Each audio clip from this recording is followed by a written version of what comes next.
മാവ് ഒരു വ്യക്തിയായിരുന്നെങ്കിൽ എത്ര സംതൃപ്തിയും അഭിമാനവും തോന്നുമായിരിക്കും, സന്തോഷം തോന്നുമായിരിക്കും. കുട്ടികളാണെങ്കിൽ പോലും നമുക്ക് ഒത്തിരിയധികം ഫീലിംഗ് തോന്നുന്ന ഒരു നിമിഷമായിരുന്നു. കാരണം ആ സമയത്തെ മാമ്പഴവും ഒരു കൊച്ചുകുട്ടിയെ പോലെയാണ്. മുലപ്പാല് കുടിച്ച് അറ്റ് വീണ ഒരു സാധനം നമ്മളിലേക്ക് എത്തിച്ചേരുകയാണ്. മാവ് അറിഞ്ഞ് നമുക്കായി തരുന്നതാണ്. അപ്പം നമുക്ക് തന്നെ തിന്നാൻ തോന്നില്ലേ?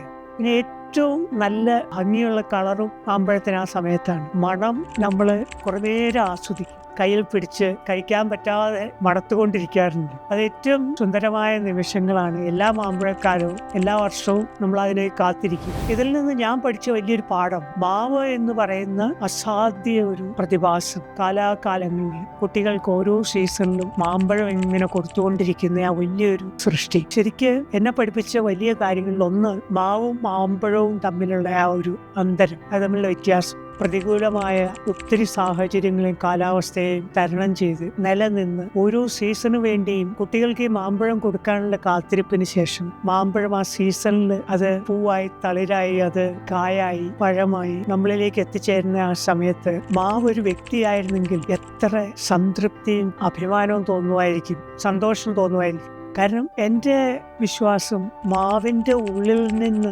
ആത്മാവിൻ്റെ ഒരു കണികയായിട്ടാണ് ഈ മാമ്പഴം വെളിയേറുന്നത്. കാരണം അതിന് ദൈവികമായ പല ഗുണങ്ങളും ഉള്ളതായിട്ട് എനിക്ക് തോന്നിയിട്ടുണ്ട് കുട്ടിക്കാലത്ത്. പിന്നെ പ്രത്യേകിച്ച് ഈ മാവിൻ്റെ ഉള്ളിൽ നിന്ന് അത് വരുന്നുണ്ടെങ്കിൽ പോലും മാവിൻ്റേതായിട്ടൊന്നും നമുക്കതിൽ കാണാനില്ല. രൂപം, മണം, സാദൃശ്യം എല്ലാം വ്യത്യസ്തമാണ്. അതിൽ നിന്ന് ഒരു വലിയ പാഠം ഉൾക്കൊള്ളാൻ എനിക്ക് പറ്റിയിട്ടുണ്ട്.